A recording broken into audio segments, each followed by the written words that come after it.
Welcome to HFY Hero Fi, where the ordinary become extraordinary. Here we celebrate the fearless, the champions who rise against impossible odds.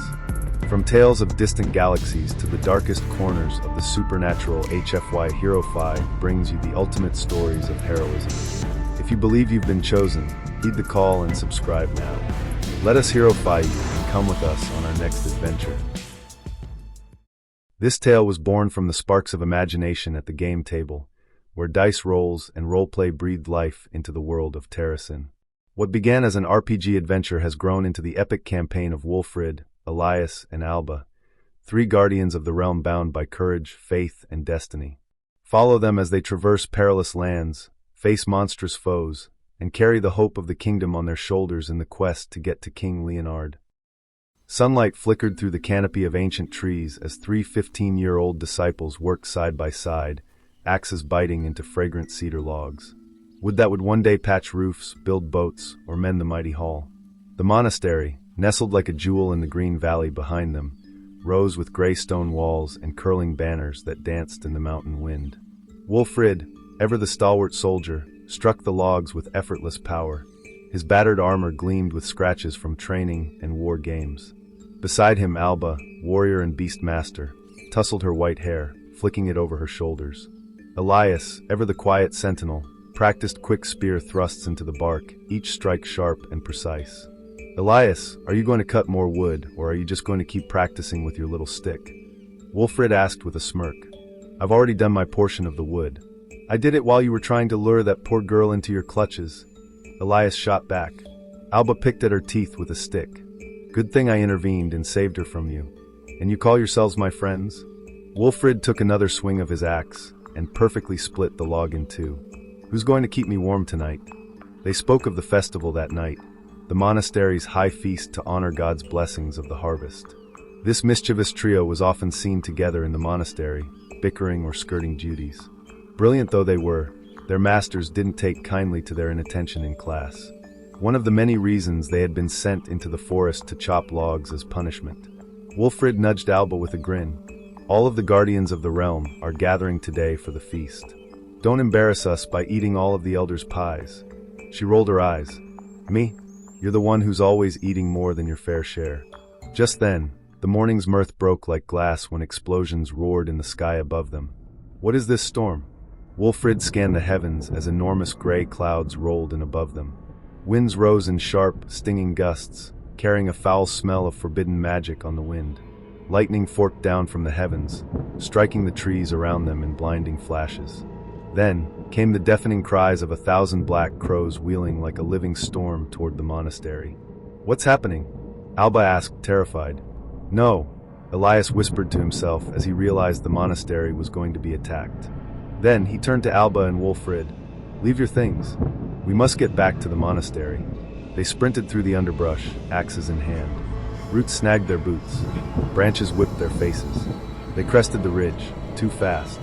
Just then, a stream of lightning clapped in front of them. The trunk of the ancient cedar tree exploded, sending it tumbling down upon them. They narrowly escaped being crushed by the branches when Elias felt a force send him crashing into Wolfrid and Alba. Down they tumbled, thudding into the darkness of the treacherous mountain. When they woke that night, darkness had settled among the trees and underbrush. Smoke stung their eyes. What happened? Alba rasped, gingerly running a finger down a gash in her forearm. This fool tripped and knocked us down the mountain, Wolfrid muttered. His armor clanked as he rose and stretched his body with not a wound in sight. I did not trip, Elias shot back. A force pushed me. Those crows. They're creatures from the Dark Lord. Something evil is afoot. You don't say. Alba ripped off a piece of her cloak and wrapped up her bleeding arm. I don't know about you two, but I'm going to the monastery. Elias stared at the monastery's ruins, his eyes hard. Yes, we have to see if anyone yet lives. The monastery lay broken like a crushed ant hill. Ash drifted in drifts among splintered beams and charred prayer flags. Bodies littered the courtyards, friends, teachers, brothers, and sisters in arms. Wolfrid knelt by the grand gate, lips moving in a prayer that tasted like ashes. They never stood a chance, Alba murmured, eyes glistening. They scrounged for anything useful. Wolfrid found his longsword, miraculously undamaged. Alba claimed her quarterstaff, now singed at the end from the fires. Elias unearthed his spear beneath fallen roof beams. Next to it, he found the corpse of his master. He quickly averted his eyes and said a prayer. There will be time for mourning later. Let's continue our search for survivors, Elias said, moving quickly through the burnt remains of the monastery. They dug through the burnt kitchens, charred dorms, the shattered library, salvaging dried meat, hard bread, and a pouch of scattered gold coins. Those black-winged beasts could return at any moment. Elias shouldered his satchel. We need to reach King Leonard. We must inform him of the massacre that has occurred here. Yes, I agree, Wolfrid said as he sheathed his sword. Without the guardians of the realm, the capital's army will be at a disadvantage. They must be warned. Fighting back tears, Alba shouldered her backpack. We are still guardians, even if we are the last. They traveled northeast under a slivered moon. A cold wind chased them through the forest's bones. Here and there, strange shadows shifted in the trees, and they knew they were being watched. By dusk, they sensed it fully. Their sixth sense tingled like ice on skin. They heard the beat of wings high above the trees. Above, dark shapes circled, goblins on wyverns, winged monsters seeking prey.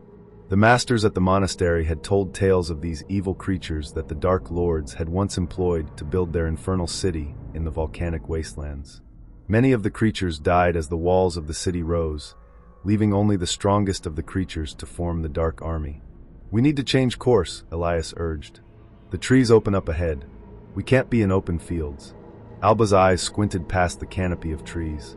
Definitely do not want to get caught by one of those nasty things. Wolfrid sneered. I say we rid the mountain of these evil creatures. We'll have to do it eventually. Why not now?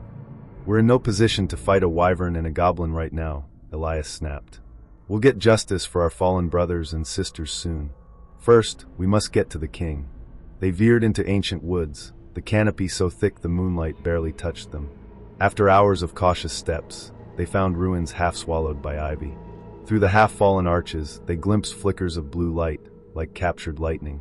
Creeping closer, they saw a lone figure in a dark blue robe scattered with silver stars. He stood defiant amidst the cracked flagstones, the ground scorched and crumbling beneath his boots. In his hand, a gnarled staff hissed and snapped with wild arcs of azure energy, each crackle tearing the air as he launched searing blasts against a writhing swarm of monstrous shapes. Leave him, Alba hissed. We don't even know that guy. He's fighting the bad guys, Wolfrid said, immediately unsheathing his sword. That's all I need to know. We can't abandon him. Elias nodded toward the man. We are guardians of the realm. This is what we do. A monstrous shape lunged behind the young man, claws outstretched and jaws gaping wide. Wolfrid rushed forward, sword biting deep into gray hide. The beast shrieked, blood spraying hot across the mossy ground. On your left, Elias bellowed, thrusting his spear with brutal precision. Its iron tip found a gap between rib bones. The creature howled and thrashed wildly at the end of his staff.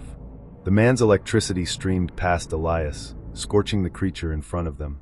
Elias' eyes widened in wonder as he watched him fling lightning at their enemies. Alba spun her staff in a wide arc, knocking two snarling fiends off balance. The battle raged, the three young disciples and the man against the Dark Lord's evil minions. When the last monster fled, Wolfrid surveyed the scene. He counted 15 dead goblins among the ruins. The young man collapsed onto a fallen stone column. Sweat streaked his brow, but he forced himself to sit up. I'm Brandon, apprentice of the Brotherhood of the Trinity. Thank you for helping me. Had you not come, I surely would have perished. You are an answered prayer, my friends. He let out an exhausted sigh. It would seem the Dark Lords have awakened. The old enemies have returned, and soon their hordes of monsters will overrun the kingdom. They sat with Brandon under the ruins' broken vaults. He handed Wolfrid a sealed letter. A warning, for your headmaster. But, I suppose you already know. He looked upon the ruined sanctorum, his eyes dark with gloom. Wolfrid handed the letter to Elias, who carefully broke the wax seal. The letter spoke of a traitor within the Brotherhood, one who dabbled in forbidden magic. Elias' fingers trembled as he touched the words. Evil magic, he shuddered. Wolfrid crossed himself. Why would one of the brothers turn to darkness like this? For more power, Alba responded. Why else? Brandon shook his head with disgust. One of our brothers, Drakmer, was found experimenting with forbidden magic just 10 days ago. When the Tower Masters came to hold him accountable, he killed one of them and fled.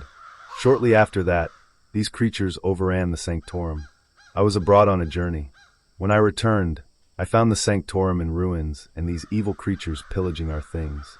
Sadly, the ashes of my brothers are all that remain. I implore that the guardians of the realm join the fight against these foul beasts." Elias hung his head low. "Unfortunately, our monastery has fallen prey to a similar fate." "We are all that's left," Alba answered. She placed her hand on Elias' shoulder and squeezed. "But that doesn't mean that we won't fight." Wolfrid balled up his fist. "I am very sorry to hear about your fallen masters." Brandon reached into his robe and pulled out a golden chain bearing a star-shaped talisman. "This wards against evil. Keep it close. You must reach the Ahmen Bridge. Tell the king what has happened here. I am not sure how safe it is with these things infesting the forest, but it is the fastest route." He looked away, shadows heavy under his eyes. "How I wish I had come sooner." He rose from the stone column and shook each of their hands. "Be blessed, my friends." Brandon took his leave and then gave them one final wave before disappearing into the darkness of the forest. The trio traveled for what felt like hours in the direction Brandon showed them. None of them were particularly talkative. The weight of loss pressed in on them the further they wove through the forest. It continued to thicken like a maze of shadows. Then, a whisper of movement sliced the air. A black arrow hissed past Wolfrid's ear, burying itself in the bark behind him. Blood trickled from the side of his head, where the arrow almost met its mark. "Ambush!" Wolfrid yelled. Goblins burst from the brush, gnashing their teeth. Their eyes glowed a sickly yellow, wild with bloodlust as they bounded forward. "They're mountain hunters," Elias yelled. "They'll run us down if we don't run. We must go deeper into the forest. Follow me." Quickly, Elias spun them around, plunging them back into the bramble-choked forest. Alba and Wolfrid fell in step behind Elias as he ran deftly through overfallen logs and overgrown roots. There, the monster's sure footing failed them. Branches tore at fur, roots tangled their limbs. The beasts gave up the chase, howls echoing behind them. "These are mountain goblins," Elias said in between heavy breaths. "They're unaccustomed to hunting prey in the forest." Alba hunched over, taking in deep breaths of air. "Good to know." Wolfrid let out a frustrated yell as he charged after the beasts. Dirt and leaves flew in their wake as they tore up the rocky slope. Wolfrid's boots skidded on loose gravel, until halfway up he stumbled to a halt. Too steep. He kicked at the dirt and grunted, the noise barely audible over the rising screeches. "Look at what they did to my handsome face." Alba rolled her eyes. "It's a scratch. I'm sure you'll spin this into some elaborate story to woo the ladies of the tavern." Wolfrid smirked. "Good idea." The trio covered maybe 50 yards before Elias brought the group to an abrupt halt. In front of them, the path was engulfed in a thorny briar. Its barbs were a deep red. "Careful. It's sleep tooth," Elias said, examining the thorns. "They carry a toxin that will put you straight to sleep if the thorns scratch you. Best to head down to the river. Who knows how far this stretches?" "Fine by me," Wolfrid said. "I am rather thirsty." They collapsed by the cold stream, hearts pounding. Overwhelmed by the memories of their fallen masters, the trio settled along the river and took a rest. Wolfrid drank deeply from the river and splashed his face. Alba filled their water pouches and then paced across the river rocks. She twirled her quarterstaff. "I can't believe we're the ones that survived." "Why us?" "Because you were with me," Wolfrid said with a smirk, "and I kept you safe." "Ha! I can take care of myself just fine, thank you." Alba gave him a small smile. He was always making jokes back at the monastery.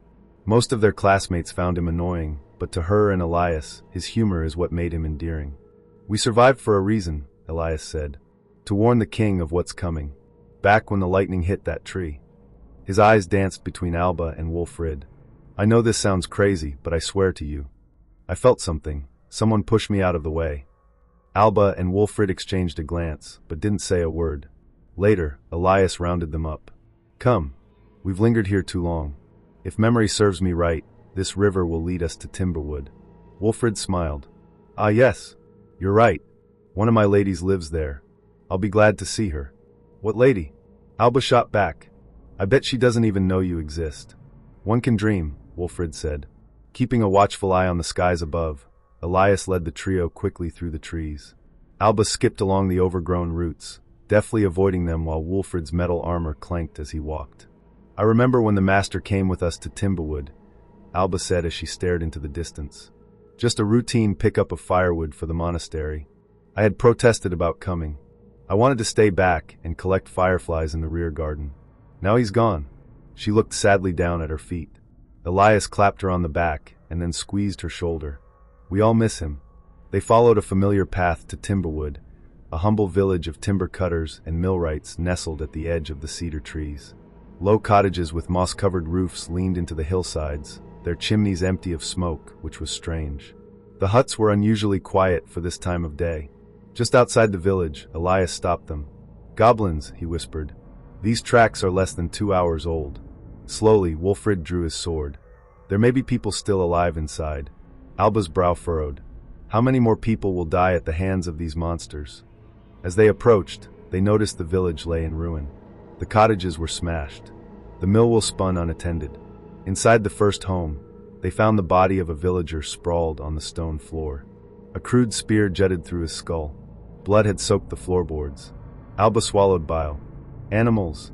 As the trio investigated, the story of each hut was the same. Inside, the villagers lay bloodied on the ground. The furniture and the belongings inside were all smashed.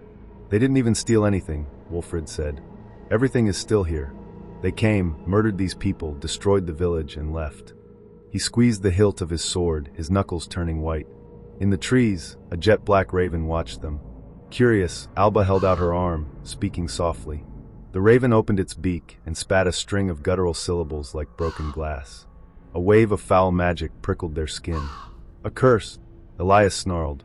The bird turned its head and then vanished like smoke. "A creature of the Dark Lords." "We're not safe here," Wolfrid said. "That thing is surely on its way to inform the Dark Lord of our whereabouts." Back to the forest. They moved for hours through the forest, once more, until they stumbled upon the riverbank. The smell of smoke tickled Alba's nose. Someone must be setting up camp nearby. "We should investigate," Wolfrid said. Elias shook his head. "I don't think this is a good idea. They could be goblins or something worse." Wolfrid rubbed his chin with his thumb. "Or maybe someone needs our help." Alba twirled her staff and nodded. "I agree with Wolfrid. Seems like you've been outvoted, my dear Elias." Begrudgingly, Elias crossed the icy stream behind Alba and Wolfrid. Up ahead, they came across a horrific scene. 5 goblins had tied a man to a wooden stake and had set fire to the bundle of sticks at his feet. Elias gasped. "Look at his tunic. He's a border ranger, loyal to King Leonard." Just as Wolfrid tensed to lunge into the fray, Elias caught his arm in a firm grip. He pressed his fingers to his lips. "Stealth. Look, the goblins are leaving. Quickly, let's head around the back and free him." The 3 slipped into the underbrush, where wisps of smoke curled between the trees like ghostly fingers. The charred scent of scorched pine clung to the air, thick enough to sting their eyes, but perfect for cover. Through gaps in the undergrowth, they glimpsed the prisoner, bound to a splintered post, his head slumped. In one quick movement, Wolfrid emerged from the forest and cut the ranger from his wooden stake. Gently, the 3 of them laid his badly beaten body among the reeds. His body twisted unnaturally, his chest barely rising beneath remnants of his cloak. With trembling hands, Wolfrid cut through the coarse bindings that bit into the man's wrists. Wolfrid knelt beside him, pressing healing light into the man's wounds and saying a prayer. The ranger's eyes fluttered, glassy and unfocused. His lips moved, trying to shape words. "Ahmen, the prince." Wolfrid pressed more light into the wounds, but they refused to close. With one last shallow breath, the man's body went still. Wolfrid sat frozen for a moment, the light fading from his hands. "It was his time," he said softly. "I'm sorry, friend," Alba whispered. They buried the ranger away from the blood-stained grass. They prayed together for his spirit, and then left in the direction of the bridge. This is now the second person who has mentioned the Ahmen Bridge. This is no coincidence. "We must make haste," Elias said. The trio trekked through the woods for hours. After the last hour, Alba had the nagging thought that they were lost. "Are you sure we're heading in the right direction? These woods don't look familiar." Wolfrid took in a deep breath of the woodland air. "There's evil in the air, but I don't sense any creatures nearby." Elias' eyes searched the trees. He also could not shake the feeling that they were lost. "I've walked these paths with the Master so many times. How could this have happened? It's like something is leading us astray on purpose." "Or," Alba said, "you got us lost." "It's okay to say that. Say it with me. I am lost." Just then, Elias noticed something unusual in the tangled woods. There, half swallowed by roots and draped in thorn-choked vines, was the gaping mouth of a tunnel. Its jagged maw opened up like the mouth of a giant beast, revealing only inky blackness below. The briars around the entrance seemed to shift slightly in the breeze, though no wind stirred the trees above. A cold breath drifted from within, damp and earthy, carrying the scent of rot. "Do we risk the hills?" Elias asked, glancing up the slope where mountain goblins and crows surely lurked. "Or the dark?" Wolfrid ran his thumb over his blade. "The dark." Alba's mouth gaped. "The dark? You got a torch stuffed in that armor of yours." Elias squinted into the tunnel's mouth. "Something is telling me we should go through the tunnel." Alba put her hands on her hips. "Yeah, and something is telling me to turn the heck around." Neither of them agreed with her. She let out a frustrated sigh. "Fine, but if we die, I am going to haunt both of you in the afterlife." They crept into the tunnel, the air thick with mildew and old decay. No torch, no flame, only blind steps forward. Something shifted above them. A heavy weight slammed onto Wolfrid's shoulders. Cold, slick limbs wrapped around his throat. "Crawler!" Alba shouted. She slammed her staff into the burrow crawler's pulpy back. Its scales seemed to illuminate from within, casting a sickly blue glow inside the tunnel. Its claws dug into her arm as it flung her into the tunnel wall. Elias lunged, spear flashing in the dim light. With a cry, he drove the spear point into the soft membrane just behind its mandibles. The creature squealed, a grating, monstrous screech. Blood and gastric juices splattered the tunnel walls. With a final thrust, Elias jammed his spear straight through its throat and into the creature's underbelly. The crawler convulsed, then collapsed in on itself, twitching and oozing as silence rushed back into the cavern. In the distance, at the far end of the tunnel, they saw the faint glow of dawn and stumbled out into grass, gasping. A gleam in the crawler's drooling maw caught Wolfrid's eye, a sheathed dagger. He snatched it from its rows and rows of teeth. A blood-soaked leather pouch fell at his feet. When he picked it up, he found 20 gold coins. He tucked them away grim-faced. "Well, at least we got something out of this ordeal." Elias raised a hand, chest still heaving, and motioned for them to halt just beyond the tunnel's jagged mouth. The stench of the burrow crawler's blood clung to the air, bitter and metallic, and every heartbeat still echoed the chaos of the fight. Though the battle had been brief, it had wrung the strength from their limbs, leaving sweat cooling on their brows and weapons trembling faintly in their grasp. In the distance, the trio heard the hoofbeats and metal clanking of a company of soldiers. Elias squinted through the leaves of the trees. "Those are King Leonard's royal guard. We should hail them." Wolfrid stood to his feet, stretching the soreness out of his limbs. "I will do it." They appeared moments later, a grim column of battered armor and weary horses, their bloodied banners dancing in the wind. Wolfrid stepped forward into the main road, raising his arms high. "State your business," one of the riders barked. "We're guardians of the realm." Wolfrid called back. "We carry urgent news for the king." The king's guard reined in, their faces hard as they saw Alba and Elias flank Wolfrid at both of his sides. The leader of the group raised a curious eyebrow as his eyes rested on each of them. "Speak then." Elias' voice dropped, heavy with sorrow. "The monastery is gone. The Dark Lord's forces came without warning while we were chopping firewood. The crows came like a storm." Elias swallowed back the ball of tears in his throat as he remembered all his dead masters and comrades. Alba placed her hand on his shoulder. "We got knocked out. By the time we woke up, they had burned it all to the ground. Everything, including the people inside. We are all that is left." A ripple of grief passed through the soldiers as they heard the news. Some lowered their heads, others swore under their breath. The captain exhaled, his gaze softening.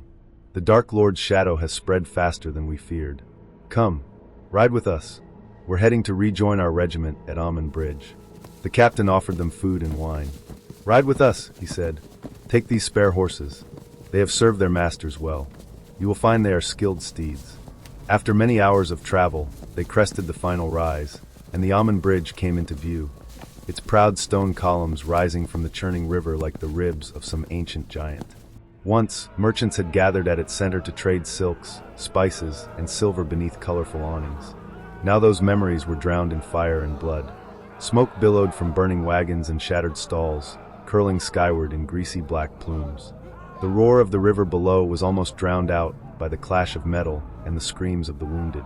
At the heart of the span, King Leonard's men fought in desperate knots. their banners whipping in the smoke-choked wind as goblins and hulking orcs crashed against their lines. The stone beneath was slick with rain and blood, treacherous underfoot, yet neither side gave an inch. The air reeked of charred wood, sweat, and the copper tang of battle. At the bridge's heart, Prince Leo was locked in battle with a massive cave troll, its battle axe cleaving stone and flesh alike.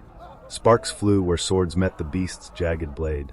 "We must get to the prince," the captain yelled to their men. He turned to the young disciples. "Now is your time to use the famed skill of the guardians. They say no other soldiers in the kingdom are a match for the guardians of the realm. Your prince needs you now." The three of them bowed their heads. Elias was the first to respond. "You hold the line. We will get to the prince." Wolfrid gripped his sword. "We never run away from a challenge.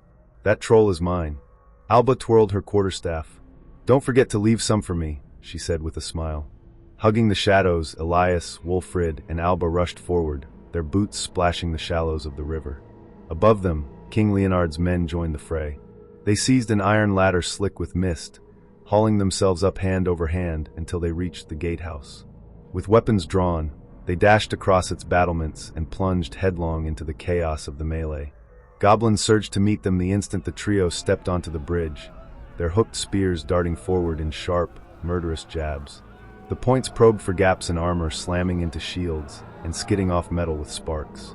The first point slammed against Wolfrid's breastplate, forcing him back a step. He twisted aside, caught the shaft with his gauntlet, and hacked through the goblin's arm with one brutal stroke. "Leave that big one to me, Elias." Wolfrid tossed the goblin's arm to the side and continued in the battle. He swept his sword low, shearing through the hamstring of the next enemy to reach him. Elias lunged past Wolfrid, his spear punching through another's throat in a wet spray. "Fine by me." "Alba, behind you." From the corner of her eye, Alba saw a brute swinging a cleaver the size of her arm. She ducked under it, weaving through the enemies like a shadow. The cleaver whistled over her head, so close she felt the air split. But Alba knew no fear.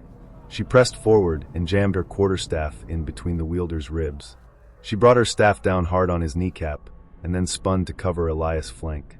The three of them moved as one, Wolfrid's blade battering aside spear points, Elias striking in the gaps he made, Alba darting in to finish what they started. The clash of sword against sword was deafening as the trio cut through the lines of the enemy. Through the shifting haze, they caught sight of him, Prince Leo, his cloak torn and blackened, locked in a vicious struggle with a massive troll. The monster's battle-axe smashed stone from the bridge with each swing, sending chunks crashing into the river far below. The musk from its filthy body drove the goblins and orcs in its surroundings into a wild frenzy, pushing back the soldiers with their raging blows. The prince did all he could to protect his men behind him, giving his all in fighting the giant monster. Then it happened. A black arrow, hateful and true, found Prince Leo's back. The prince stumbled, his guard faltering. The troll roared in triumph, raising its axe for the killing blow. But Wolfrid was already there, prepared to block the blow. Metal screamed upon metal, the force rattling his bones as he held his ground in front of the prince. "Now," he barked. Alba darted in, bringing down her quarterstaff against the beast's knee. Something cracked. Elias' spear stabbed again and again, each strike carving fresh wounds into its hide. With a final surge, Wolfrid wrenched the prince's sword from his failing grip and drove it deep into the troll's belly.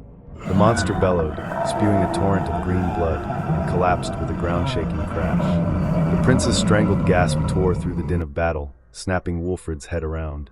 Quickly, Wolfrid dropped to his knees and turned his healing hands upon the prince. His hands gave a faint golden glow as he, Elias, and Alba prayed over the prince. Wolfrid pressed hard against the crimson welling through the prince's armor. The prince's guard formed a protective barrier around them as the battle raged on. Prince Leo's breath came in ragged, rattling pulls, each one shallower than the last.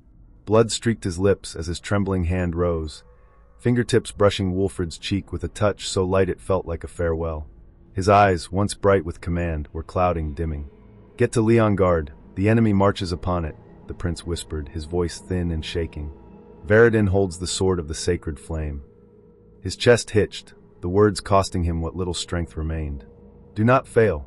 Wolfrid caught his hand, pressing it to his own heart. "I swear it, my prince. On my life, the guardians of the realm will get to the king. We will defeat this enemy." Now that the troll was gone, the prince's soldiers were able to fight back the enemy on the bridge. The prince died as flames licked the bridge behind them. The captain surged forward. "We will continue fighting the enemy here. You follow our prince's command and get to Leongard. The king must be informed of what has happened here. The prince's sacrifice must not be in vain." "Yes," Wolfrid said as he bowed his head. Elias and Alba followed suit. Out of the corner of his eye, Elias noticed that Wolfrid still had the prince's sword. "Give that back," he whispered through gritted teeth. "What?" Wolfrid shot back. "And give up a perfectly good sword. Do you see the craftsmanship of this? It's better than my piece of junk." Elias crossed his arms, stared at him, and then motioned for Wolfrid to lay it next to the prince's dead body. Wolfrid hesitated. The gemstones in the hilt alone are more than a year's wages.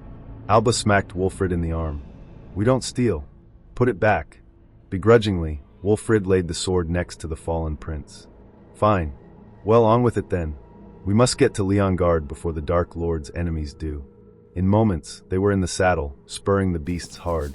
Hooves thundered against the stone as they fled the blood-soaked bridge, carrying them away from the roar of battle and screams that still echoed behind.